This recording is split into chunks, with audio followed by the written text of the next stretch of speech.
Welcome back to my channel. Have you ever seen this V detailing on dresses before? Now this tutorial is going to show you how you can make it. So I made it a detachable version and then just pick it and attach it to your outfit. Let's jump into the tutorial. Pin this on any pinnable surface. I usually use my mannequin, but I just wanted to show you that even your cupboard or your door can work. So what I have here is 14 inches. So I pin this 14 inches apart. Now the measurement of this strip is 27 inches. Actually the V pattern is going to be 25 inches, so the extra 2 inches is just for handling. Now this right here is the front of the strip, but I'm going to pin it on the back, so whenever you're going to be working, you're going to be working at the back of the fabric, not in front of the fabric. So I pinned both of them like that. So what I have here is 14 inches on top, and below I have about 1.5 inch or 2 inches. However, so first thing to do is to tie. Start from the back and tie it.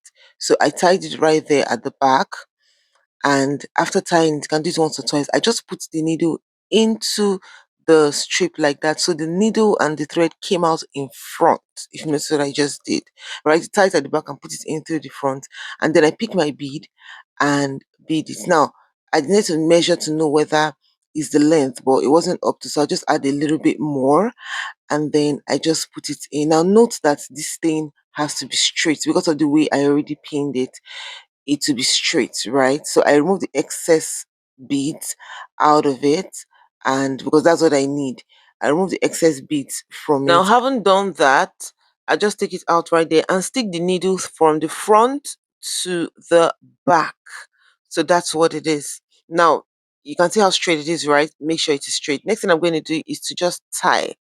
Make sure it is strong. Tie it like about twice or 3 times, and that will do, just to make sure it doesn't unravel, because you don't want to work hard and have everything crumbling. Now I have done it.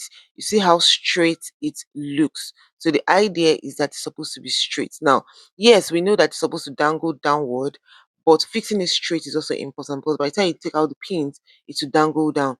Now if you take a look at this gold I had done right here, see how it is straight. Now the difference between each of the beads, I forgot to mention, is between 1/4 inch or 1/2 inch. So what I'm using here is 1/4 inch. Now if you notice these two bottom, you see the bottoms that I did not pin, notice that it's already dangling down. Meanwhile where I pinned is straight, so we'll do it straight all the way to the top, just like this.